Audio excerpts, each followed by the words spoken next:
All right, back by popular demand. It is the Sons of UCF and UCFXOS or X's and O's. I don't know how he pronounces it. It's up to him. But him is Andy Barch. Andy is a former coach, spent 10 plus years coaching, and has done a great job breaking down film on social media. So he's been kind enough to join us here for a few of these breakdowns. So Andy, welcome back. Thanks a lot for putting together some more clips for us again on UCF and Tulane. Absolutely. Thank you very much for having me again. So we'll do here's the agenda, friends. We'll do some recap of Tulane. Obviously, a big victory for the Knights, 38-31. We all saw it happen, but Andy's got a little bit of different spin from his analysis. So we'll show you some of the key plays, both on offense and defense. And then we'll foreshadow ahead to Navy. Obviously, we've played Navy a bunch. They run a really unique style of offense. So Andy's pulled down a couple of clips to kind of highlight a little bit about what Navy will do and maybe give you some insight as to what UCF might need to do to counter that Navy running attack. So that's the agenda. But let's start off here, Andy. 38-31 win for the Knights. Obviously, they feasted in the running game. Overall, what did you think of the game plan that they put together and the way the Knights performed? Yeah, overall, I really liked the game plan. I know sometimes fans that want to see the ball in the air. That's just kind of the nature of the nature of the highlight is seeing that long touchdown, kind of the Hail Mary or whatever it is, the 9 route up the sideline.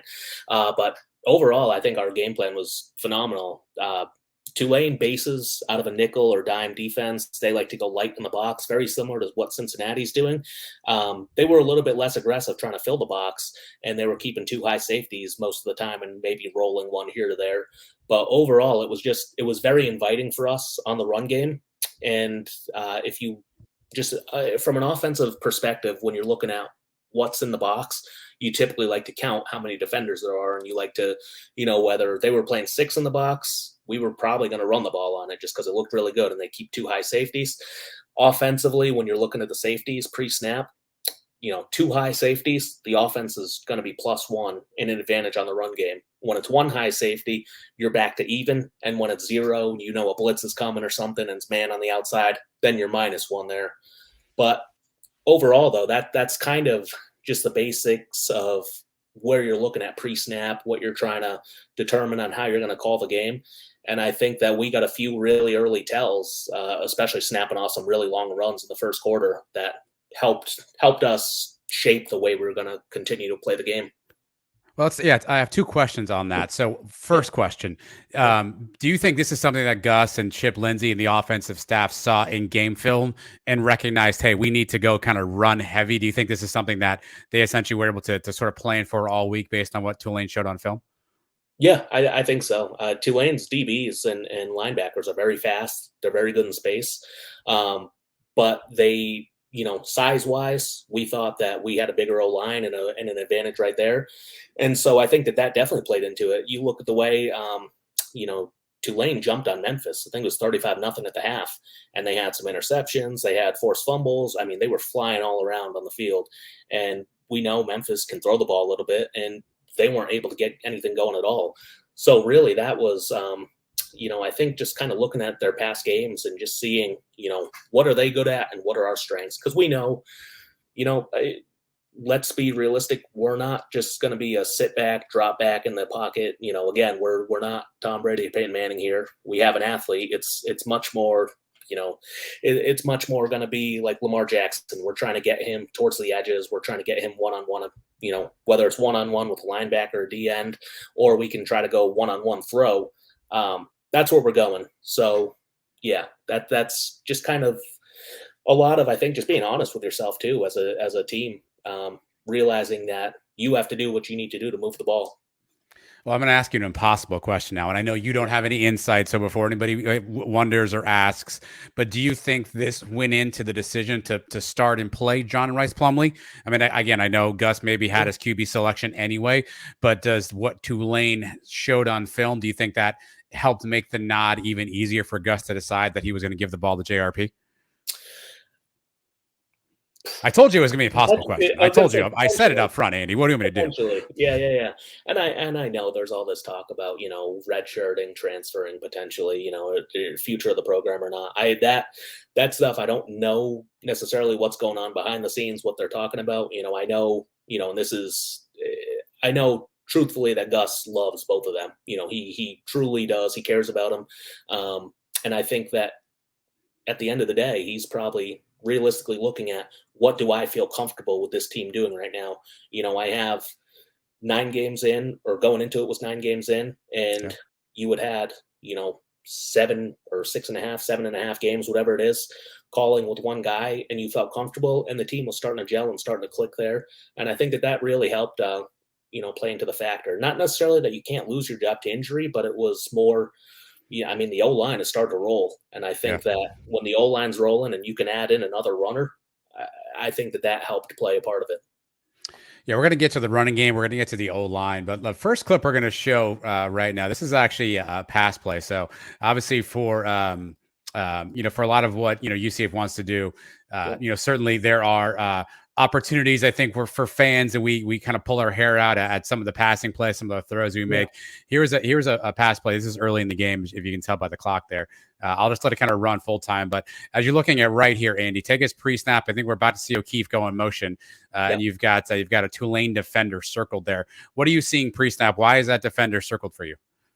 Pre-snap, well, pointing out just up top, you see Baker. We have receiver with corner. He's right in his face. He's manned up on the top of the screen.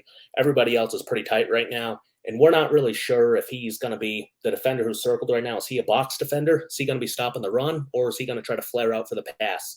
So that's kind of right now a little bit of what we're looking at. We're on the left hash. We decided to call a sprint out play. Again, just having kind of more of an athlete, you want to give him the opportunity to run towards the corner, and if it's not there, he can just tuck it and run. So that's kind of the first thing that we were looking for on this play. The second is that Plumlee's read? So is that JRP's read? Is that the line's read? Who's reading that guy? I think in this case, this was going to be what he was keying to start, Plumlee. Okay. So what he was keying to start, just because it is outside, it's kind of that plus. It's in the middle. It's kind of apexed in between them. Second thing I was looking at, we send O'Keefe in that orbit motion. Now, this is also a pretty good tell that we have man. So the spotters are telling Gus from up top, hey, 7, the cornerback, he's traveling. We're going corners over on the other side. So that means, unfortunately, we're going to have to try to win one-on-one over here, which is fine. But the way that this Apex player now ends up playing it, that really helps out for Tulane, and it's just a good call at the right time. So you're highlighting number 7 there in the end zone, obviously. So he's traveling with O'Keefe as we kind of run at full speed here. And then we kind of got the mesh point handoff here. Is there any option for the handoff at this point? No, I think this is just straight play action. Okay. So play action just kind of based on how the line is. And then, that number 1 right there, he's a very good player. I think he was 2nd or 3rd team all conference last year. And this was how they decided that they saw us on film. They didn't want him to sprint out. They didn't want him to get out to the edge. So what they were going to do is, now he's flared out. And unfortunately, like I said, it's kind of right play, right time. Is this what people sometimes refer to as setting the edge in the run game? Is that essentially what this defender's doing? A little bit. I would say that this is a little bit different, but what he's doing is he's really, he's really making the issue where he wanted to keep him inside the pocket, and they had kind of an interior pressure as well. So that was their goal, was we don't want him to roll and get the edge and, hit the pylon for a touchdown. I want to keep him inside, and then I'll try to funnel it back.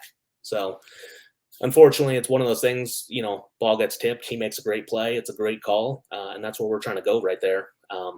But something that I want to highlight too is, after seeing that and kind of, all right, that's the way that they're going to start playing the edges for us. They don't want to give a sprint out down at the goal line. So I think Gus really start to make some really good red zone adjustments.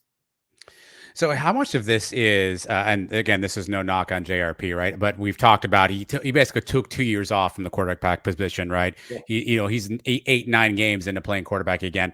How much of this is a quarterback having to see that defender, maybe a pump fake, maybe a shoulder fake? Is there something that JRP could have done to maybe get this guy to declare a little bit earlier and make this a completed pass? If he was willing to sit in there maybe a little bit longer, maybe he gets that cross country, that overcoming from the backside, or maybe he could pivot, turn back, and then throw it to O'Keefe on the little swing on the backside. So there's a few things, but this was, it was designed to be kind of more that quick hitter. just designed to go towards the edge, or he was going to take off and go. And unfortunately, that ends up just getting taken away. Do you like this play call on 4th and 1? I'm okay with it. Just Okay. we had been stopped 3 times on the run right before. So that's really kind of why I think he decided to try to go sprint out and try to get us back when we were running again. Because up until this point in the game, he had been running really well. He had been, dicing them up with his legs, JRP that is. And Yeah. then we just look at, we tried a wild Bowser, we tried a run with quarterback, and then we also tried an inside run with running back. And 3 straight times we got stopped. So I think we decided, all right, let's try a pass right here. So right, wrong, or indifferent, that was, I think, the thought process right there. Would you, if you were putting your coaching hat on 17-7, would you have taken any, maybe any opportunity just to kick the field goal here and get the 3 sure points? It's a good point. I think in the days of analytics, they'll all say to continue to go for it when you're on the 1-yard line. Just, if you can Sure. get it. One of the things that maybe the critique or what I would say is, maybe we go under center on that play and we try to, we either quarterback sneak or we go for the quick go to Bowser or something like that. But it's tough up until that point to really start second guessing it once you're there. A lot of times on TV, and I think there's a myth for fans, and maybe you can correct me on this. Do coaches, so does Gus and Chip, do they have a play sheet of like their best plays? Sometimes we call them like the 2-point conversion play, right? Like when you're that close to the goal line, you have a certain set of packages going into a game. Is there a call sheet that has like our best 4th and 1 from the 1, our best 2-point conversion plays that the team has to pull from? And do you think that's kind of where this particular play came from? So I guess 2 parts to that. Yes, you do have your 2-point plays. Yes, you do go in with probably about 6 or so package plays where this is going to be the 2-point. Or actually, now with the new 2-point rule in overtime, they may go in with more. But it used to typically be like 4 or 5, 6, kind of in that ballpark. The only reason I would say this isn't necessarily typical of a 2-point play is we're not really doing anything tricky. A lot of the 2-point plays now that you see are kind of that. Like Philly special, or like you try to do the rub routes and stuff. This is kind of just more of a straight low goal line type of sprint out play. So yeah, I wouldn't say that this was in the 2-point menu, unfortunately. And maybe we should have went to something in the 2-point menu. Maybe we should have went more of like the reverses, or we did. I only asked too because if you look at where we are right here in this freeze frame, if Plumlee pump fakes and turns around, you got Ryan O'Keefe all the way on that top end. I mean, Gable's already got a block engaged. You see Baker's basically sucking up 3 defenders in the middle of the field there. I mean, I know it's hindsight 2020. Sure, I can pause the film and go, look, O'Keefe's wide open. But that's one if he just does a quick pirouette, turns around. I mean, he's got O'Keefe pretty much wide open. And again, to your point, that's the play call. But I'm just curious how much of sort of that 2-point conversion, 4th and 1 menu, we may pull from in situations like this. Yeah, I think typically you would, but I wouldn't say that this is, we know Gus loves the bag of tricks. We know that he loves doing a lot of those gadgety type things. A few weeks ago, we did a throwback to the tackle screen. So I remember that, yes. So it's one of those things where I think his 2-point menu is probably about as large as they come. And unfortunately, that was kind of just, not going to say it's a bad play call because, like I said, we were 0-3. If you go 0-4 with the rush, I don't know, is that demoralizing to your guys? So, sure. So I think it was a change-up call for them. But having said that, they saw this is how they're going to start playing us in the red zone right here. And I think we made some really good adjustments moving on in the game. This is later on here. You see 17-7 UCF here. Yeah, 17-7. We're running RPO again this time, but we're going to see that hard edge again coming down. What I like on this, on the backside, we have manned up on the backside as well. So we kind of anticipated that just based on how they were aligned. Something kind of unique about this, talking about seeing out of your backside, when Plumlee's actually riding out this read fake over here, he's actually looking to the left, and he's going to throw the glance to the right. So that's a little bit different of a change up from what we've normally done as well, is when we're doing our RPOs on the inside zone. If he's going to the left and looking left, he's normally going to throw that glance to the left. Now he actually had to pivot and turn and go back. So right here, is he looking middle of the field to see if he's got that middle part wide open? Is that where, because you can see his based on the logo of his helmet, it looks like he's staring dead at that defender in the middle of the screen. Is that kind of where he's seeing it? Did that guy get sucked in? Does that now give him the window? Exactly. He was looking for safety, a rover, whatever you want to call it. But he's looking to see, is that window going to be dirty or not? Because Baker just does an unbelievable job beating his guy off the line as well. He gives him a little bit of a stutter, and that guy's thinking fade. He had already thrown a few fades at him earlier in the game. Some of them good, some of them bad. But we had thrown a few back shoulder fades. So when he stems him off the line, he actually starts outside, and then he's going to make sure he glances back to the inside. So that's just a really great job of winning one-on-one with that coverage as well. And you know what the coverage is, and that's just a great job of, you jab outside, and you start to move him the other way. And I will say this was a good ball by Plumlee too, because he had a lot of real estate. Yep. He didn't, Plumlee, if there's any critique, sometimes he has a tendency to throw the fastball like right at somebody's chest or right at that back shoulder. But this time gave Baker an opportunity to kind of get extended, get some separation. Really, the only spot if Baker doesn't catch it, it's incomplete. Right, it's not in some sort of a jeopardy of a turnover at this point too. So for all the knock on Plumlee, I think I even said it on Twitter at the time. This was his best throw up to that point. Was this play here. The other thing I noticed a lot, and maybe we'll talk about it later on, but I saw UCF doing this a bunch too. Let me back this video up just a little bit here. So you see, essentially they're in like a pistol formation at this point, right? You see Bowser directly behind Plumlee. Yep. And then they kind of go offset to the left. What's the reasoning behind kind of going offset to the left versus just having him stay in the pistol? A lot of it would be angles and footwork. So basically when you're going pistol, if you're going to run on a pistol, you can basically kind of run directly down the middle, and the quarterback has to back up and give the ride straight across the middle, like basically right up the center's backside. Or the pistol, you're going to kind of run more of a stretch, and it's going to have to go outside to the tackles. When you go kind of more this offset to the side saddle, he can go straight forward without messing up Plumlee either. So, and the other kind of the advantage too, when you're in pistol, the defense doesn't necessarily know which way you're going to tilt it, left or right. Once you start declaring yourself next to the quarterback either side, they can usually shift or blitz or do anything basically either to or away from the back, however they want to call it. So doing these late motions where we do the little flip with the running back, I think that's a big reason why we've been doing that as well, is because we're trying to offset what the defense is doing. We don't want them to tee off on us. They got a nice ball, nice catch by Javon Baker. Easy money here. All right, so here we go. We got looks like what third quarter here. I think I see that right. 24-14. You got some guy circled here. Why is there a big yellow circle around him, Andy? We're going empty, but we're still right now. We're in the plus 9 yard line, so we're in the red zone right now.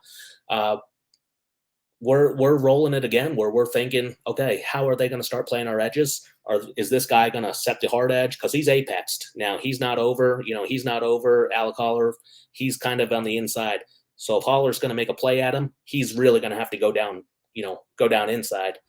When you say apex, what does apex to mean? So when I'm saying apex is he's basically in between the receiver and the tackle. So he's in between Holler and the right tackle. And he's not directly head up with him. He's not outside or anything like that. And we see he's starting to trigger down real fast. So he made sure we're not gonna let up the edge right here again. So Plumlee's able to see that. He ends up taking, I think that's Harvey in the game right now, and he's deciding I'm going to take away the Harvey sweep. And they had been beaten on the sweeps a good amount in this game as well. And this just turns into another really nice design, I think, knowing what they're trying to do. If they're going to flare out like that fast and they're not going to let you get the edge, well, let's sweep it underneath now. Let's go outside and then just cut right back underneath them. And again, at this mesh point, Plumlee's reading that now blitzing apex safety that you called him earlier. Is that his read here? Yep. Yeah. So he has him and the interior and the Mike backer. We're actually pulling the left guard. So Sam Jackson's going to pull up. That should be his guy. I don't actually think he ends up getting to him. It gets a little bit dirty for him, but it's one of those things we end up scoring, so it's tough to complain. Yeah. Well, yeah, and how much of this is just, and I know sometimes fans, we lose our mind too, right? In your mind, how much of this being a touchdown, and to your point, we're on the +9, we're in favorable down and distance here, 2nd and 7, right? You can probably pick up 3 or 4 yards, put yourself in third and manageable, right? How much of this is just the athlete that Plumlee is, to your point, making potentially a missed assignment here by Sam, or maybe a slower assignment? How much is this Plumlee just kind of making something out of nothing? I mean, from that standpoint, it's a ton. It's that number two right there. He's all Was gonna conference say player Kobe as well. Hudson also with a nice crack back here. You'll see Kobe come in right there, Yeah. get a little bit of that guy and get a little bit of that guy. Just buy him enough time there, and even Ryan O'Keefe down at the end there. You'll see him kind of blocking at the end zone, and that's something that they talked about post game too. Andy, I don't know if you heard or I'm sorry, maybe it was Monday in the press conference. They asked about blocking, and Ryan O'Keefe said, "Hey, we knew going into the game that we were going to run heavy, and that we as receivers got to do our part." And here's a really good example where you see Alec Holler, who I know you now have a bromance with on social media. So I'm sure he'll be appearing with you anytime soon on this show. I'll see you guys all later. And then you got Kobe Hudson coming down for a block and Ryan O'Keefe. I mean, the Yeah. running game can't be successful downfield without receivers blocking. Yes. 100%. 100%. That's really what's helping us on the edge. I know that's the old adage, no block, no rock, and that's kind of the thing. It's if you want to get playing time, one of the easiest ways is just effort plays like that. Just from the start of the snap too, we're on the +9. We're in, kind of where you consider the low red zone. They're in too high safety. Why? I don't know. I mean, why not already roll down and declare? I know they're trying to spin to it, but there's they're covering a lot of grass right there that doesn't need to be covered, in my opinion. So that was another just one of those nice little, hey, you know what? We're gonna continue to run at them, and that gives us that other dynamic point of attack. We can still run out of empty. Yeah, as a defense, I mean, I know we'll talk about UCF's defense, but what do you think Tulane is trying to take away here? Like, obviously, but based on that coverage, are they assuming we're going to throw? Do you have any insight as to basically looking at what you're seeing here? What was Tulane trying to take away from us on this play? My guess is that was one of their empty checks. So we were, we're 3-2, so we're an empty. And I think that's the way they just decided we're going to roll to the field. We're going to, if the 3 open receiver side, and that's also the field side, we're going to blitz that. We're blitzing number 1. Then we're going to roll the safety down to take away Holler. And then that other backside safety that's on the hash, he's going to move over to the middle of the field. So I think overall they were trying to play it, kind of as a little bit of the man blitz, but potentially, I don't know. That might have been zone, but it gets a little bit dirty right there, anyways. All right, here we go. We got this is later in the game. I think it's fourth quarter. Yep. 31-24 UCF. Obviously, again, you got another one of those motion sweeps, and you got a guy highlighted in yellow. Andy, what's he doing? Same thing. So this is the last drive. This is our last real drive. This is where this is play 15 or so, 16 on the drive, whatever it was. And again, now we have a good feel of what they're trying to do against us goal line. We're going to go right back at them again. Very, very similar play where we're going to read that and we're going to push it and we're going to see, is he going to flare out or is he going to crash down? And what does he do? He flares out. So, There we go.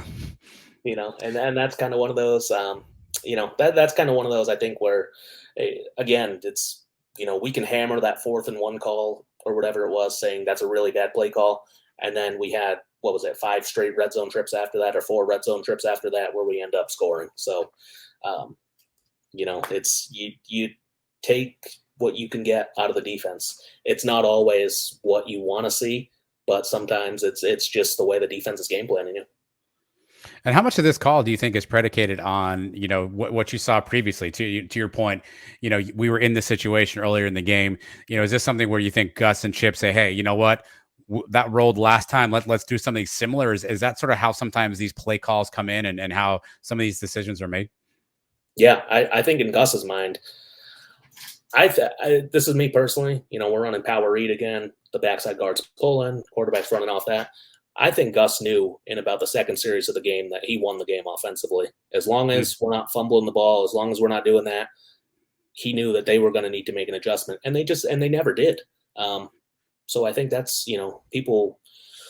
Again, it's the complaint about, say, we only threw for whatever 130 yards, but we weren't really trying to do that unless they were going to come up and defend it.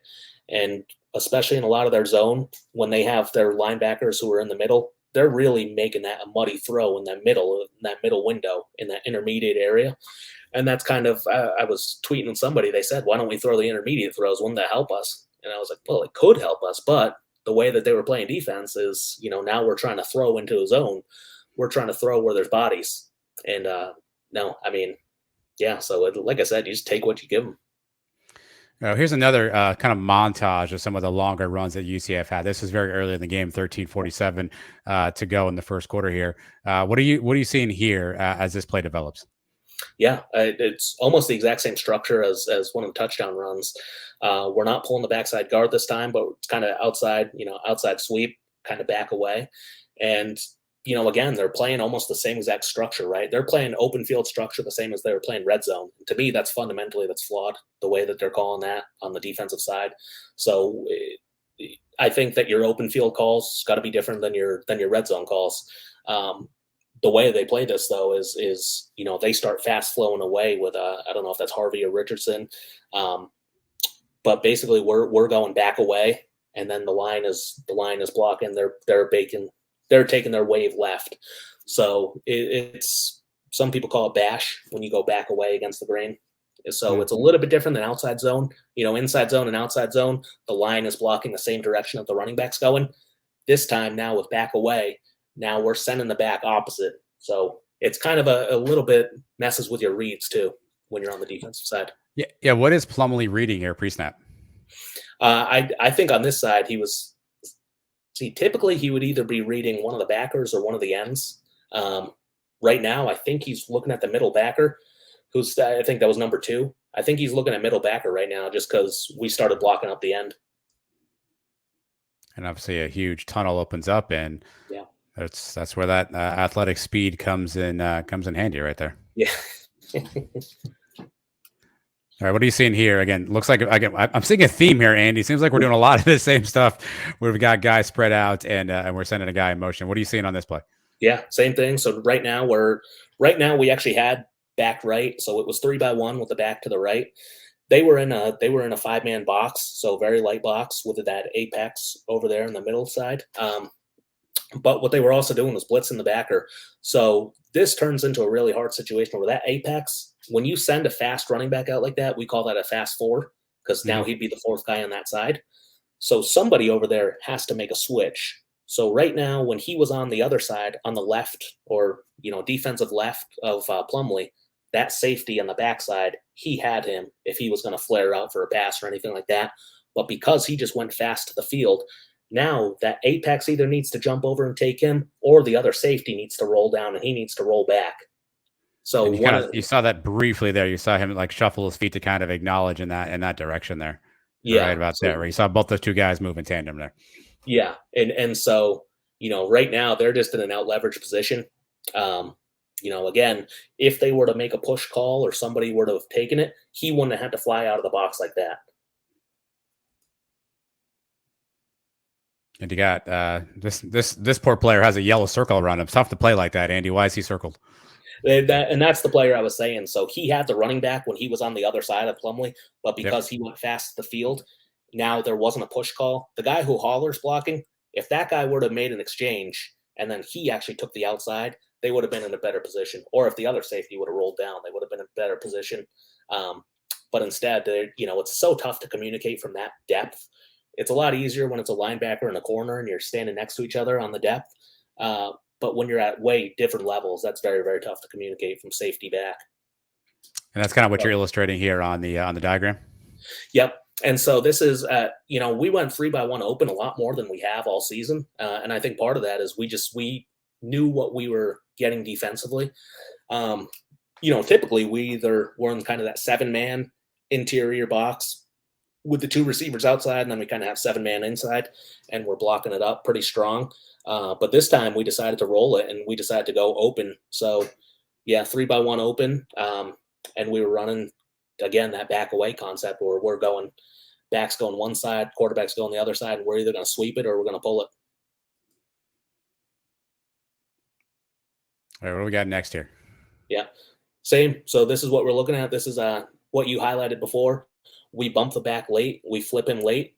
And now this safety who's circled, he has to come down from depth. They're too high. So this is, again, it's a very inviting run area, right? So Yeah. it's very, very easy leverage blocking, and it's very hard for him to come down from his depth where he's at. I mean, Tulane apparently was very, very concerned about what we were going to do in the pass game. They had a lot of respect for our receivers, and rightfully so. Our receivers were very good. I think we had gotten probably 4 PI calls. So, our guys were beating their corners, and that was definitely helpful. And now they're starting to play back. They're playing off, and they're really keeping everybody up high. And unfortunately, it's kind of pick your poison. Is there any chance that perhaps I know we always think that this doesn't play a role, but maybe them not knowing if we're going to go with Keene or Plumlee at quarterback, do you think that could have factored at all into the way that they were designing their defense and thinking maybe we'd come out more pass? So they sort of, predicated their calls on that? I don't think so. And the only reason is just because I didn't see them adjust in any of the other games. They felt pretty confident in what they had going as far as, their guys, very much like Cincinnati. They thought that their D-line and linebackers could play fast enough. I mean, again, looking at this box, just, they only have 6 guys in the box, but one of them's the overhang. That number 90, he's the overhang. And the way that we're going, if we can go block it without actually blocking one of the guys, we can go man down and read it. And then, so it's part of what makes the offense dynamic when you have a running quarterback. You can also go unblocked on certain guys on the D-line or the linebacker spot. And that's very, very helpful trying to get to the edges or trying to get inside, depending on what you're trying to do. Well, the interesting thing too, if you watch this a little slower here, right? As you see, I think that's Harvey. Like he declares to the right. Yep. Plumlee kind of does the mesh point there. But if I can get this to slow down just enough, I mean, you see he's holding the linebackers there, right? Plumlee's holding those 2 middle backers because they've already seen him run for, at this point, 150 plus yards, right? So they are keying onto him, and just gives RJ just one step that he needs, and bang, he's to the outside. He's definitely got he's got the angle on that guy, and he's going to run all day for that too. So that's the other element too of having a running quarterback, a Plumlee. Is essentially he becomes another player they got to defend at that moment, and then that just frees up space for the rest of the running backs. That's exactly it. You're adding gaps and you're adding space that you have to cover that you normally don't account for, and that's what makes stopping a Lamar Jackson or just those mobile quarterbacks. That's what makes it just such a nightmare to try to defend and try to game plan for it. So all right, well, since you're going to replace me with Alec Collar, maybe I can replace you with myself. So let me see what we got here. We got 3 to the right. We got 2 up top. But that's a running back. I see kind of offset there on the left hand side. You've got a safety circled. Looks like number maybe 2 or maybe 1 there. He's an apex if I have all this correct so far, right? Am I reading all this right? Okay. So the safety. What's his conflict the way he's positioned right now? So this is actually the earlier play. This is one of the red zone plays, but it just fell on the same tagging that I had for the sweeps and stuff. So because we were no wonder I knew. no wonder it looks so familiar. I was prepared to do a fantastic job on this, but here's a better angle at it. No, it was great. It was great. I was into it. So no, it was it was just part of it. And then we go back to our 7-man runs, 7-man blocking. And again, if you're not going to bring that extra guy down to the box and you're going to stay up high safety, it just made it 7-on-7 for us blocking. So 7-on-7 blocking, and we had 2 run threats off of it. So, I think every offensive guy always thinks that they have every single answer out there. And I think that every offensive, play, they think, oh yeah, we're going to get this, we're going to get that. But when you run the option, you do start to have those options as kind of the if then, if this, then that. So if this guy comes down or this guy fills this way, then we're going to pull it and read it, and we're going to option the guys. But again, that's just a nice inside run by Harvey. 7-man blocking again, lighter box again, too high. They're trying to roll down the safeties from depth, and it's tough to do. We saw on the last on the live show when we showed in Memphis and we had the inside zone and the safety was trying to come down from depth and stop Harvey. He basically had no shot trying to cut back. And we got a goal line one here. So this is fourth quarter here. That's Bowser in the game with Plumlee at this point too. So Yep. what's different or what has to change or has to be different running this towards the goal line, right? Obviously the plays prior, we're in the middle of the field, right? We got a lot of grass on both sides. Now you condense the area. What's is that more challenging in this configuration when you're kind of closer to the goal line? You always run out of real estate vertically, but I think that one of the things that just typically, again, you would think that they would drop one of those safeties into the box, right? And you would think you'd want to make it an 8-man box just based on what we're doing. But they were respecting that run now all of a sudden out of the quarterback, and they were keeping it high, and they decided that they were just going to play it differently. I don't know necessarily why they were choosing that way, especially with the kind of the game on the line. You knew you had to fill out of there, and they chose not to. Bowser slips and gets Yeah. himself back for some Flip positive yards somehow there. stays up like the Matrix. O'Keefe makes an unbelievable crack block right there and just, sends that guy, he just sends him flying. Obviously that guy's not looking at him, but it's a nice little hit lined up. Boom. The other thing I want to touch on too, and I think a lot of fans, we saw this happen in the Gasparilla Bowl when we played the Gators. We kind of had that late drive where it just seemed like, to borrow one of Gus's favorite phrases, that we just lean on them, right? We just lean on the line, and we put together a really nice drive. And here we are again. It's fourth quarter now.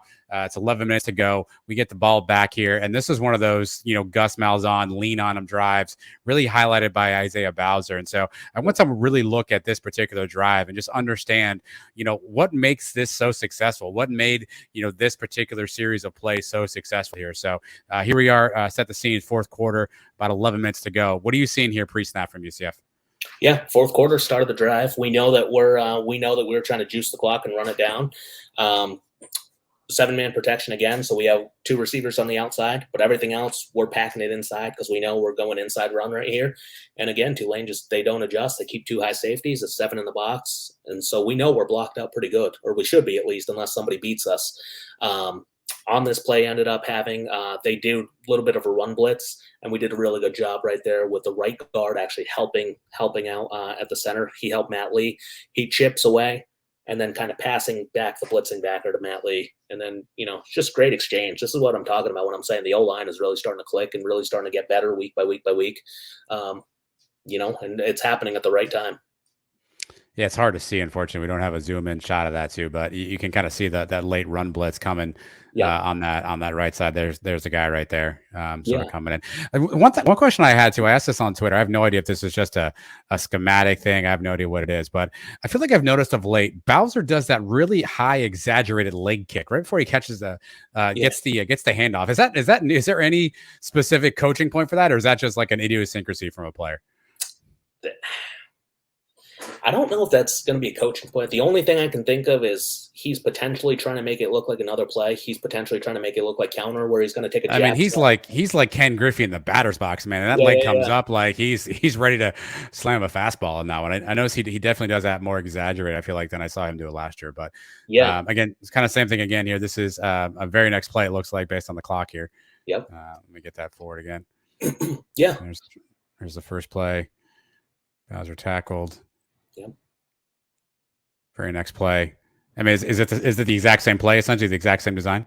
That one was more read. That next one, we left the end unblocked, and then we did read it. The end stayed home, so he kind of just stayed in like a little bit of a surf, and then we let the handoff ride down the middle. So right there, Plumlee's doing kind of reading the end there. Yeah, he's looking at the end, and the end didn't fly up, the end didn't fly at him. The end was making sure that he handed the ball off. So a lot of the time when you're looking at option, you're trying to dictate who's going to get the ball, who's not going to get the ball. What do we got here? I mean, same thing now. We're trying to pound them. We actually have, I don't know if this is just a mistiming, miscommunication, what it was. We actually had Holler and Bowser end up bumping into each other on this play. But I don't necessarily know why. It was supposed to be a zone play where Holler kicks out the backside end. Something may or may not happen communication-wise or just timing. I don't know. But it ends up working out. So Yeah, it actually does work. And so, in your view, was Bowser supposed to kind of break this to the right and sort of change course once he got conflict with Holler? Normally when you're going split zone, you're trying to do that action to mess with the linebackers. So they're watching Holler go one way and he's coming across the other way, and you're kind of striking the match off his butt. Um, why they ran into each other, I haven't seen that all year, so I don't know what happened there, to be honest. I'm sorry, you're striking the match off his butt. Like, can we go back to that for a second? What does that mean? Oh yeah, yeah. So you're basically you're gonna friction off tight, so it's gonna be. But unfortunately, we Probably, end up rubbing into each other. probably a little too tight on that one. Yeah, yeah, yeah. And that's a lot of those, same deal when you're going backside cut off the zone and you decide a lot of the times when you're trying to make those cuts, you're trying to stay close to your linemen, you're trying to stay close to your blockers so you can help them out. Really, a lot of that is trying to help them get the defender and get them into a better position. Because if you start running out wide and they don't know which way you're going, the defender is faster. They're just going to run around the old lineman. So we got this is 3rd and 4. So it looks like we brought Holler back in closer to the formation. Looks like we got 2x2 on the outside. What's this look like pre-snap? 2x2. They're in middle field open. We're probably trying to get them into some sort of stack check. So we have double stacks, double dose on the outside, and we have I think what we think is going to be a stack speeder. And unfortunately, the play just ends up getting a little bit busted, a little bit muddy right here. They play it really well, and all of a sudden the rush just beats us. And that's just a hell of a play. That's one of those things where you can't really teach that. Something where maybe the baseball definitely comes in handy right there when you're rolling and you're going across your body. And that's not necessarily the way you teach it. You always tell them, don't throw across your body late over the middle. But that one just happens to work out. I don't know too many quarterbacks that are making that play just athletically to be able to loop around, run around, and then take that wide angle and then make that throw. So is Bowser an option on this play? Is he even somebody that should be, should get the football on a pass, or is this just jailbreak? Bowser got to a spot, JRP saw him and first down, we keep moving. I think a lot of that was Bowser. So Bowser was supposed to be on a route, but as soon as he saw that, things started to break down, he decided he's going to start making himself big. And I think that was very good situational awareness by him, just to try to make yourself available and open for the quarterback and let him see where you're at. How much of that though is like, I know we always talk about rhythm and timing and guys playing with each other a lot and having a lot of reps together. Is that kind of what that looks like, where in that instant Bowser kind of knows, hey, JRP's in trouble, let me get here, and JRP knows, hey, Bowser's going to do the right thing? Is that part of that sort of chemistry that just builds over time between, particularly a quarterback and his skill position players? Yeah, I think it's definitely helpful for sure. Knowing that the more you're off center, the more that you're leaning one way or another, the harder the vertical throw is going to be. So really, you need to kind of work your way back to the quarterback now. You can't just be streaking down to the end zone still saying throw it here, because if he's falling off balance either way, he's not going to be able to get it up. So it's a lot of it too on those types of plays. It's timing as well. Here we go, another handoff to Bowser. Yeah, and I think that was really part of it. The testament one to the O-line and blocking. That was another nice read play where the safety they finally do bring the safety down, but he's more concerned about JRP than he is about Bowser. And I think that's just looking at it. I'm not 100% sure what the Tulane game plan was, but offensively we never had to get out of our base stuff. We felt comfortable all game. So you're talking about 23 for Tulane. There's obviously seems to be keying in more on JRP than Bowser, who actually has the ball. He was the high safety, and he made sure he still got hands on him. He wasn't going to let JRP beat him. This time, it looks like to me, again, doing my quick math, looks like they have a little bit more of a loaded box this time than normal. Is there anything different that we do based off this look from their defense? I think we just make a little bit of adjustments. So they have, so it's going to be where they got 2, 4, 6 across the line right there, but they don't have backer support. So if we can get up to that second level, that's where you really start to get those breakaway plays. Is they're going to stretch the edge now. They're trying to take away the gaps across, but now they don't have somebody who can help fill in from the second level. So I think that's really just kind of the give and take on that. and you end up starting to get into the second level, and you end up, what do we get? 6 yards on that play. Ends up being a nice run. And then again, I think this is that same, the same one where Bowser, he's really starting to fall over and somehow stays up. I don't know how. It just feels like, I know there was a lot of talk, Andy, preseason. Obviously, last year in 2021, Bowser was injured a bunch, missed a bunch of time. I know a lot of talk this offseason about sort of his new regimen.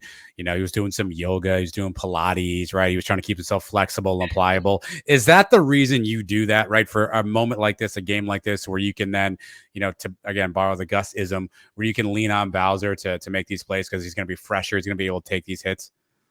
It looks like it. I mean, you look like a yoga guy, Andy, so I just figured you would know yoga. I was going to say, yeah, I've never taken a yoga class, but just the flexibility, how he stayed up on that last play. I mean, yeah, that was great. I don't know exactly how he was able to pull that one off. But I do think there's something to be said about, taking your body a little bit more seriously in the off season, making sure that you're kind of treating it in a professional standpoint. Because really on that last drive, I think Harvey was in there 1 or 2 plays. We really decided that we were going to lean on Bowser and a little bit on Richardson. Richardson took that nice little swing pass out there. But really it was, we were going to ride with Bowser on that. All right, let's switch to the defensive side of the ball, Andy, and break down a couple. I think we got 3 or so defensive plays to break down here. If I have your script correctly here, I think it's the first one we wanted to talk through here. Let me back up for here. So what look is Tulane showing, and what do you see from UCF defensively here? Yeah, defensively, so 3 open over there, 1-on-1 down on the backside, and on the open side we have 4 over 3. So we feel pretty good about that defensively. We have 4 defenders over there. We have the safety helping, and yeah, that's pretty typical on the backside of 3-on-3 over. When you have 1-on-1, it's typically always what you're going to deal with on the backside. So I know T. Will was very complimentary of our cornerbacks, saying, we feel really good about our corners, what they can do on an island. And I think that's a lot what he's talking about is, that's just how it's going to play out there. You have to be on the island, and you have to understand that you don't have that same safety help that the other guys are getting over there. So walk me through for a second quickly, just schematically. I've always wondered this on that top side there. Again, you got essentially you had 3 guys on that side. 2 of the corners, both sort of the in and the out, are both kind of more press coverage, where the sort of the middle corner, if you will, in this configuration is backed off by a pretty wide amount. Why the difference in splits between the 3 corners on that side? It's going to depend on what coverage you're playing. They could.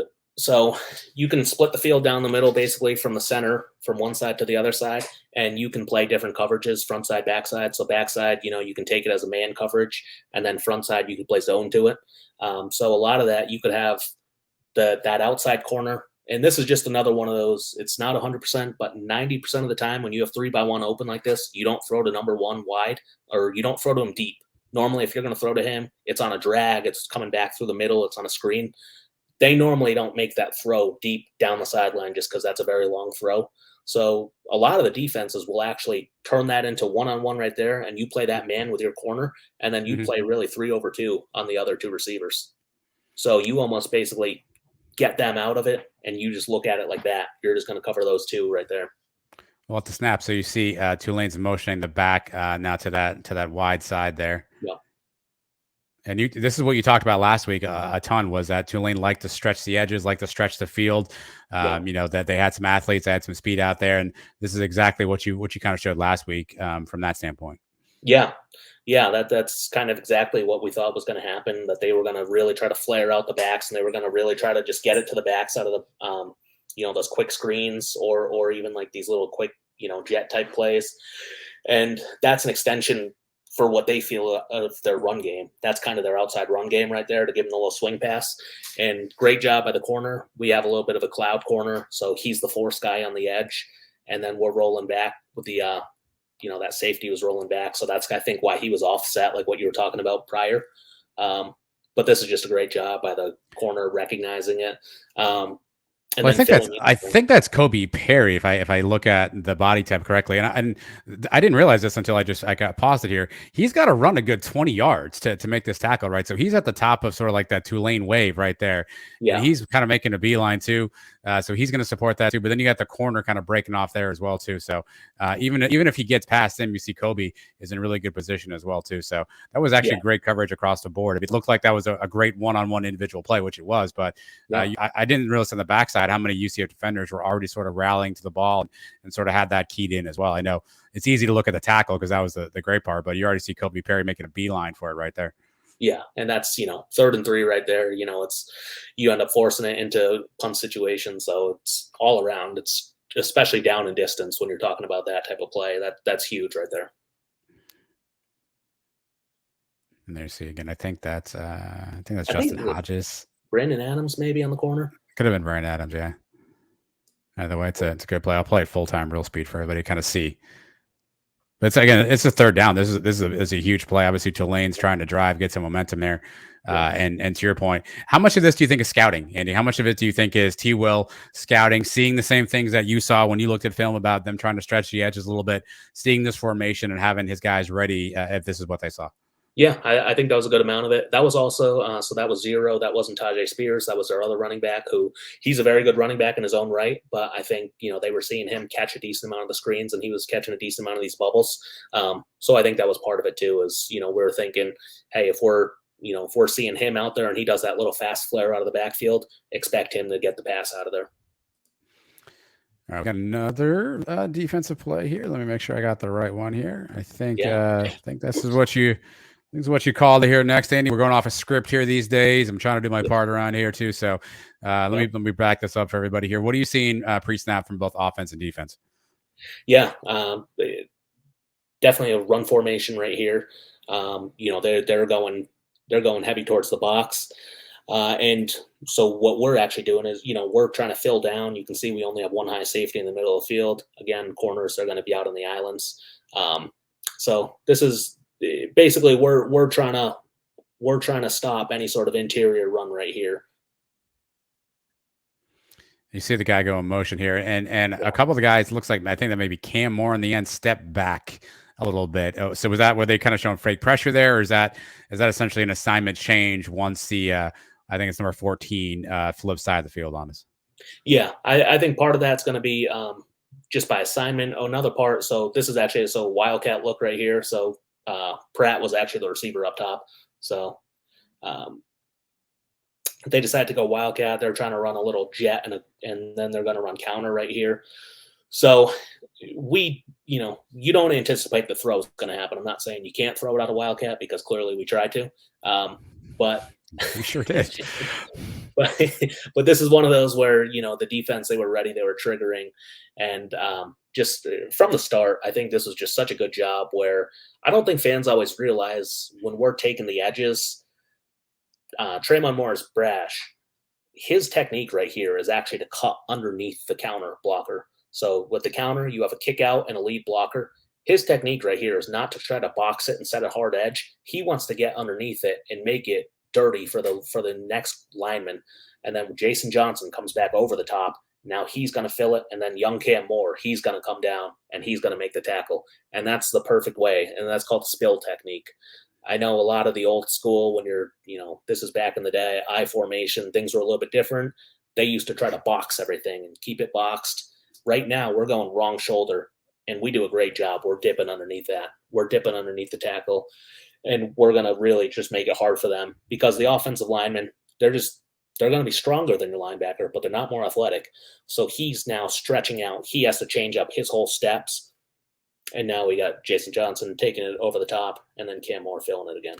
That's really interesting that you mentioned that. I'm not even trying to be funny here. I actually have noticed, and I feel like it is Tremon Moore's brash. I feel like I see him always falling on the ground, and I've said a few times before, like why can't he stay on his feet? But so now that I kind of slowed this down, you can absolutely see. I absolutely see your point here about he kind of. It's almost like a basketball play. He kind of sets himself up, gives himself up, sets a bit of a mini pick on the defensive or the offensive tackle there, and you see obviously Jason Johnson fill the gap. That's super interesting. Yeah, and so their very first play out of the game, Spears goes for like an 80-yard run or something like that, 70-yard run to He start sure the did, game. yes. And so Draymond actually does the exact same thing. He does it great. He spills it. He cuts down on the inside, but we didn't fill it over the backside. We didn't fill it over the top like we were supposed to. And so we missed the edge doing it that way. But when we actually do it correctly, now it looks great. Now it's a no gain at all. So I think sometimes, fans are saying, why are we losing the edge? Why aren't we getting the edge? Because we're actually cutting underneath it to fill it back over the top.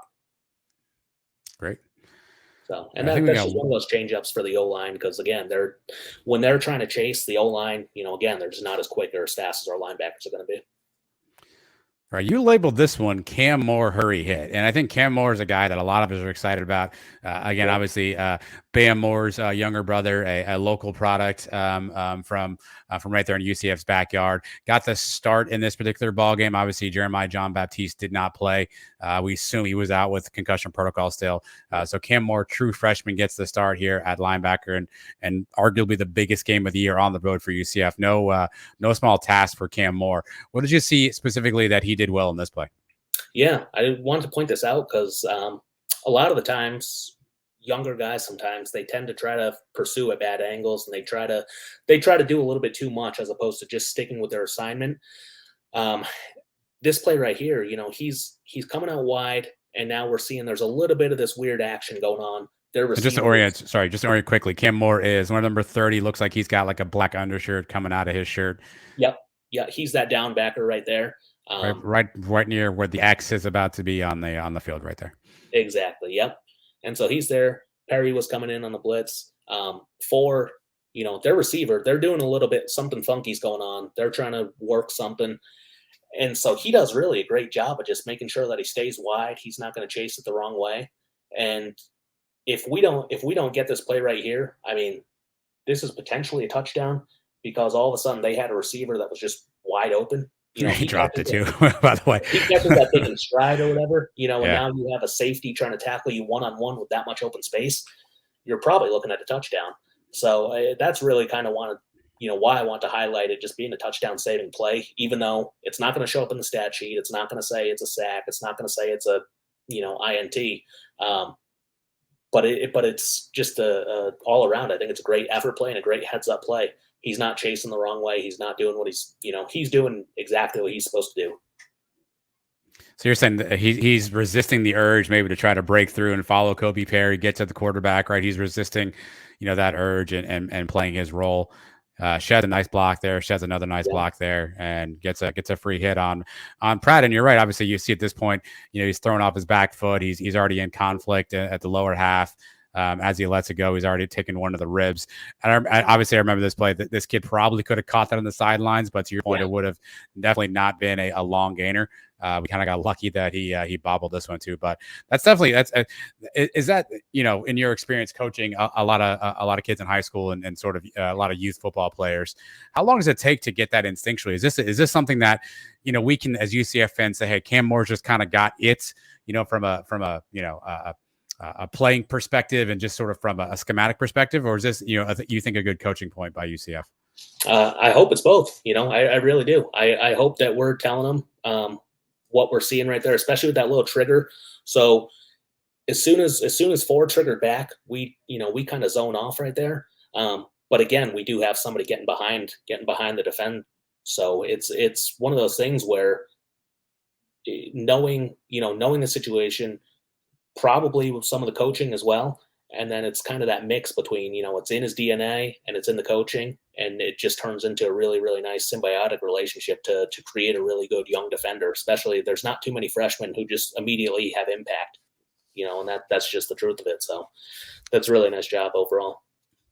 The unfortunate part about our show is we don't have all day. I don't know if you guys would listen to 3 hours of us breaking down film, so we don't have time for all the clips. But I know you also are really impressed with the game Ricky Barber had. I know we didn't get to show any clips from Ricky specifically, but as you were watching the film, what stood out to you from Ricky Barber's play?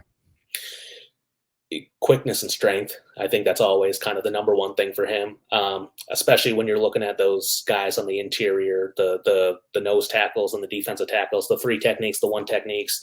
Those guys are not always going to have the most gaudy stats just because you're normally trying to run away from them or you're double teaming them. So the reality is that they do a lot when you're just taking up gaps and when you're taking up blocks. And, it's going to be Lee Hunter, Ricky Barber, Anthony Montalvo. Those three guys are going to be really, really huge against this Navy team. We know that, Navy is going to be primarily it's that inside veer. They're going to run midline. They're going to run triple option. And the biggest thing, if you talk to any of the option guys, the biggest thing that can be really, really disruptive for them is a very dominant nose tackle. So if we can rotate those guys in, get some fresh legs, either at the nose tackle or take away some of the guards and some of the tackles really shooting up at our linebackers, that's going to be a huge, huge help to get free runners, to get free tacklers out there.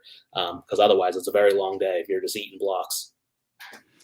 Well, look at you. Already a perfect segue. You're getting good at this already, Andy. Obviously, we have Navy coming up, a team that beat us last year. Again, completely different team that we had, obviously. So I know there's not a ton of comparables. Ricky Barber did not play in that game. He was injured the week before. Lee Hunter was not with UCF at that point in time. So obviously, we look a little bit different on defense. But you know what Navy's going to do. Everybody kind of knows what Navy's offense is, yet they still find ways to be successful. Obviously, they still put up points kind of week in and week out.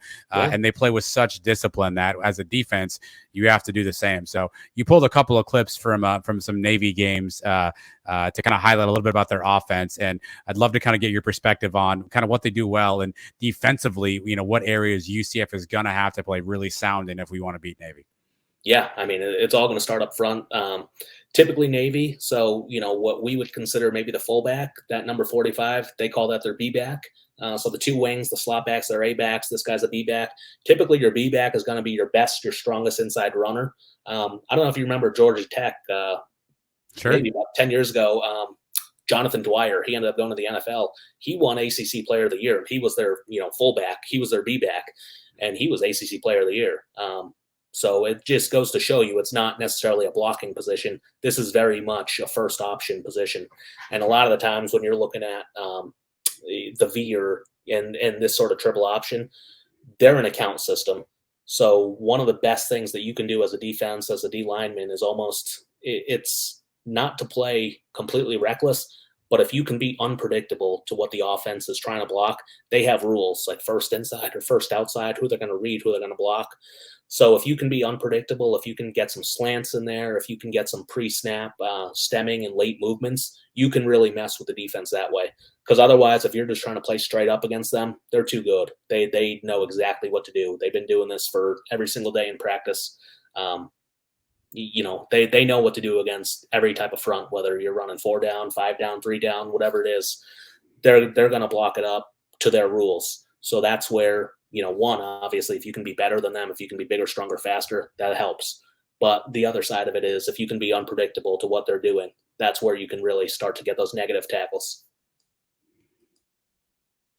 You see 45 just breaks wide open. Yeah. How did this play break for you, Andy? I know you've got some things kind of circled and highlighted here.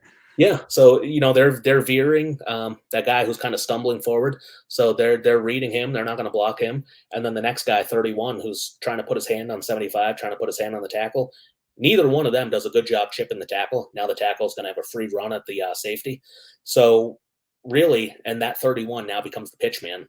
So they have the first guy's the read guy, the second guy's the pitch guy. And because he flies up the field, they know that they can just run right underneath him. Very similar to what we were doing to Tulane. How Tulane was flying up that outside backer towards the goal line, then we just ran right underneath them. Yeah, just surgical the way this kind of played out here. Oh, yeah. Yep. And I think that's, a true testament to just the offense and the rules. Navy has been very, very successful over the last, 20-something years since Paul Johnson and Ken Niumatalolo got there. Well, I'm going to ask you a question. I assume, if you knew how to block this up, you'd be on somebody's defensive coordinator staff right now. So I'm sure there are a lot of guys who are trying to figure out how to block this and how to, how to stop this play. What would you do differently as a defensive coach on this play? What are the discipline keys? Is there anything schematically that you think we could do to try to counteract some of the stuff here? So the hardest thing that, again, it's if you try to stay too base, too vanilla on defense, because everybody talks about, you need to be very fundamentally sound against the option, which is very much true. But again, where you're going to see the teams like Georgia when they had to play Georgia Tech, or when you see Army, Navy, and Air Force, when you see all them play each other, they're doing some wild blitzes and stunts because they know each other like the back of their hand. So a lot of what they're doing is just trying to be unpredictable. The head coach right now of Notre Dame was the defensive coordinator over at Cincy. Marcus Freeman, yeah. Marcus Freeman, I think, is a phenomenal coach. I really do. And he talked about, I want to say in 2016, maybe, they played Navy, and I think he said Navy put up 70 points on them. And and we know how tough Cincy has been for us in the past too, ever since Freeman started going there, and then took the Notre Dame job and all that. But this gives some of the best minds in football trouble, because the option is always kind of going to be that if this then that type of offense. They have rules for everything. The only time that really you stop them is when you start to just confuse them, which is very tough to do. As a defense, are you going to play different packages? Are you going to do you want bigger guys on the field? Do you want faster guys? Do you want more athletic guys? Do you want to play sort of a different lineup just based on playing this offense? Yeah, I think part of it too is going to depend on what their tight end sets are. Right now, they do have a tight end, so you add a little bit of a surface to that one side, as opposed to that last shot we had 2 wide receivers out there. So I think when you do bring in the tight ends is when you're going to see them start to bring in another D lineman, get a little bit heavier again, and just try to eat up the gaps. I think last year we saw, especially we had, I think, Cam Good and Montalvo in there. We saw them trying to 2-gap it a little bit up front, and they were trying to hold up the O lineman and trying to read and go off that, and then also allowing the linebackers to fly. A lot of just the top D coordinators right now, what they're going to talk about is making sure that you're attacking the guards and the tackles, and you're not letting them get a free shot at your linebackers. So Navy just, they explode off the ball. They're down in the stance. They're not sitting back in a pass blocking stance. They're coming right at you. So, you can see, and then cut blocking too is always going to be a nightmare to deal with. Yeah, explain. Obviously, we talk a lot about cut blocking. Explain what that means for people who don't know what it is, and why teams like Navy use it. Yeah, it's a way to really, one, to stop defensive momentum. 2, long term, wear on a team and grind them down. And 3, it's just a way to lay a vicious block when you are typically going to be the undersized guy. Typically the academies, their O-linemen are maybe that 260 to 280 range, as opposed to, Alabama, you're looking at a guy who's maybe 310. So these guys are typically going to be a little bit quicker, a little bit faster, but they're going to be smaller. So they need to find ways that they can push around a guy like a Montalvo, and maybe they're not going to push him straight up. So what they're going to try to do is chop out the legs. And really, it's kind of a technique where you're kind of aiming your shoulder pad for their inside thigh, and you're trying to take them down from there. Anything stand out to you defensively on this play? This is a Navy and Cincinnati highlight from earlier this season. Anything stick out to you defensively on this one? No, I mean, nothing specifically. It's, I think they play it pretty well. It's just it's just right here. The center lays a really, really nice cut block. That backside defensive tackle, if he could just get off the block a little bit quicker, he would have closed the gap up. A lot of the times defensively, structure-wise, you're going to be trying to put 4 guys really going after that B-back, that fullback immediately, because that he's going to be their strongest interior runner, and the slot guys, they're more the scat backs. So you're trying to get the ball out of that guy's hands, and you're trying to force the quarterback to run, so then you can get some more free hits on the quarterback. That's one of the few offenses that you can legally get hits on the quarterback, right? So that's really that's kind of the first and foremost what you're trying to do, is you're trying to get the ball into the quarterback's hands. And we said cut block too, for people who are kind of watching me kind of freeze frame this. I think it's the right guard. You'll see him. I'll try to slow it up a little bit. I mean, he's right here going at single digit number guy, 7, I think that is right there for Cincinnati, driving him down. He's already kind of closer to the ground. He's got him fully engaged, to your point, and just frees up a. Is that considered in football circles? I know sometimes we worry about injuries. Is there a dirty element to the cut block? Is there, as a coach, is there something that you're concerned about when your team is playing a team that will cut block you?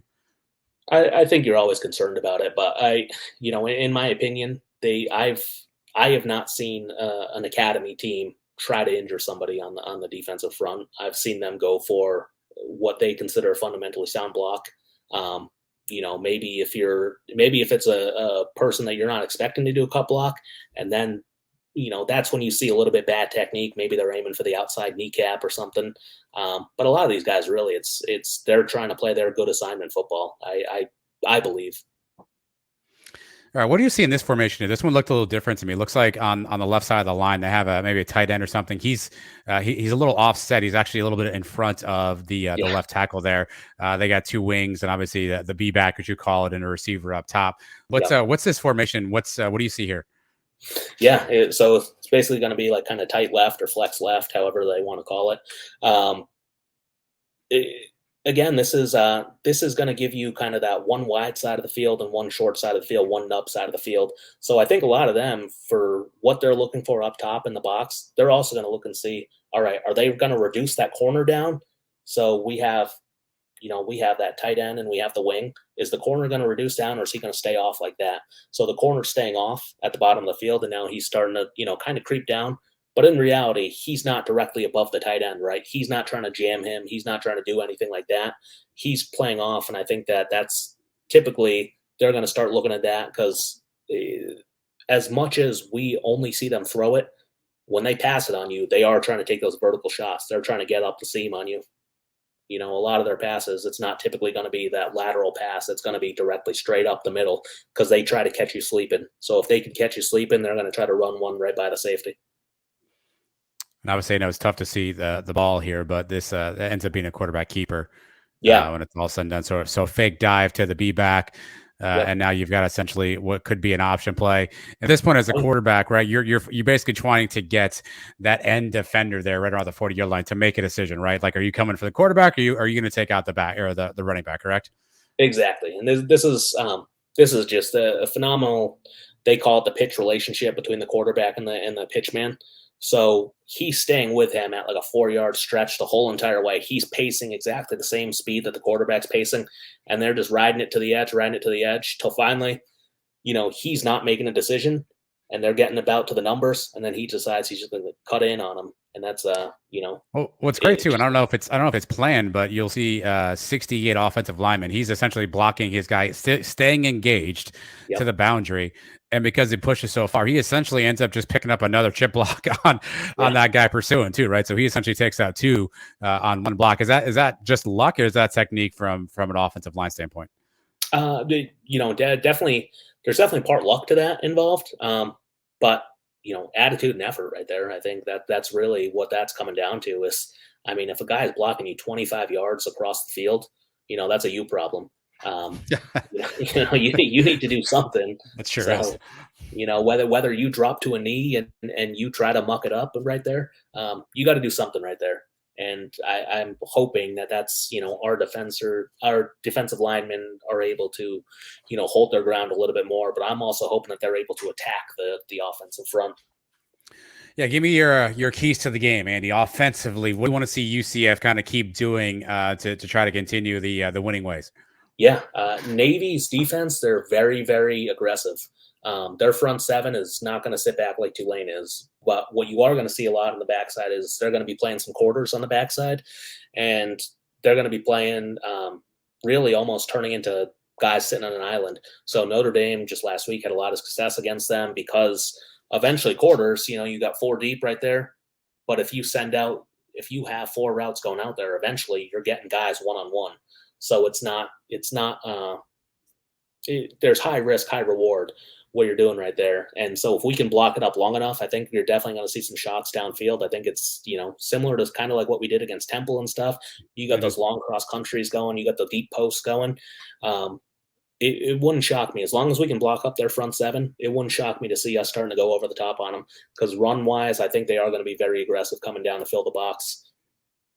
How about defensively? What I know, again, you just talked about all the different things they bring to you, all the schemes, all the eye candy, all the different options they have off their play. Defensively, what are the keys to what we need to do to try to at least stay in this game defensively? Yeah, to me, it's going to start up front. It's going to be it's going to be at the nose where like I said, Montalvo, Barber, Lee, Hunter. If we're rotating those guys, or if we have one of them dedicated to whoever's going to be playing right there. That's going to help decide, are we really going to impact it up front, or are we going to be catching blocks? And so if we can attack it from the nose, I think that's going to be huge. Another thing to really look out for right now, Navy's quarterback, their starting quarterback from this past week against Notre Dame, he got hurt in the fourth quarter. So I don't know if he's going to be starting or if they're going to have another quarterback starting. So that will definitely be interesting. Does that matter? I'm not trying to disparage the Navy quarterback at all, but based on the system they run, does it matter who the quarterback is? I personally believe so. Okay. I believe so a lot, just with some of the athletes that they've had in the past. Keenan Reynolds is a name that you might remember. He might have won Conference Player of the Year, actually. But he actually, he set a few NCAA records for rushing touchdowns for a quarterback, rushing yards for a quarterback. A guy like Ricky Dobbs about 10 years ago. And then they've had some drop off the last few years. So the quarterback is definitely a huge, huge important piece for what they're doing. Malcolm Perry recently. Good call. If you can read what they're doing quickly and make the right calls, again, we talked about same thing with JRP, where some of his reads, we're not talking about just downfield dissecting what they're playing coverage wise. We're also talking in the front seven. We're talking, now for them too. I mean, some of these hits are really, really quick. You're trying to read that defensive tackle who's 2 feet away from you in your face, and you have to read it right then and there. So I think that the quarterback is hugely important, because that's going to be the guy who makes their offense run. Having said that, how much timing, how much, how many reps does he get with their first team? I have no idea. The rules, luckily for him, shouldn't change. The only thing that might change for them is timing, which for us could be okay, because maybe that means the ball goes on the ground a little bit more. That's always kind of that one susceptible thing, is if you're pitching the ball around and you're motioning and you're trying to pull it, there's always that chance that if you blow it up, the ball can be on the ground and try to get a turnover. All right. Last thing I'll ask you, again, put your coach's hat back on for a second. Does it matter that we're playing at 11 a.m.? I know people are freaking out at the start time, but I mean, football players are football players, I get it. But is there anything about you that says, as a coach, I would hate having my guys play at 11 a.m.? So for me, yes. Okay. For me personally, because it's one of those other things where just, college kids, you're trying to get them to go to bed early. They stay in the hotel the night before. So it's just one extra thing where now you're probably trying to get the kids, they're probably going into their rooms at 9 or 10 o'clock. You're trying to set them down early. You're trying to wake them up earlier. You're going through your meetings. Everything is just, it's changing. And I think for college kids, especially, we're creatures of habit. And when you start changing this type of stuff, and now, I don't know. Personally, I would much rather be playing at 3:30, 4:30, whatever, 7:30 at night, than playing that 11 o'clock game. Especially, if you're on the D line, that's a hell of a way to wake up if you have a guy who's cut blocking you every single play. And I choose to not wake up that way as well, so I can completely relate to that. You wake up and you're going into a car crash, and that's exactly what's going to happen. Is you're going to, Sunday is going to be a rough day for those guys. And you just know that that's exactly how it's going to start. Again, you can follow Andy on Twitter at UCFXOS. He's quickly becoming a great follow on Twitter. Not only does he do game breakdowns, he's got this weird thing where he may or may not have dinner with Terry Mohajir. I'm still not sure if he actually does or doesn't. He makes it seem like he does. I don't know. He also may have an early read into Mike Bianchi's columns each week. Again, I don't know if he does or doesn't. You'll have to follow him to find out too. But he's quickly becoming a great follow on Twitter, particularly in game, because he's seeing some things. He's able to point some stuff out.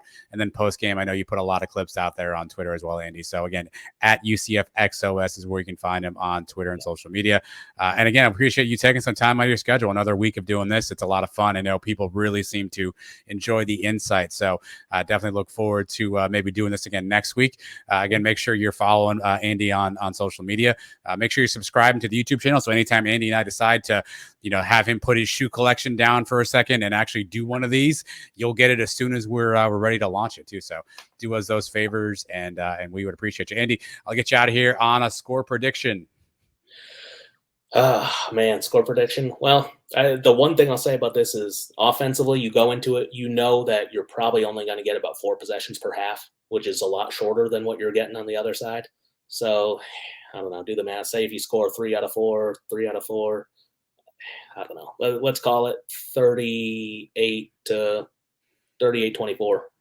38-24. Go Knights. We'll be back again soon. Again, follow Andy for all these great gambling nuggets at UCF XOS. We'll see you next time.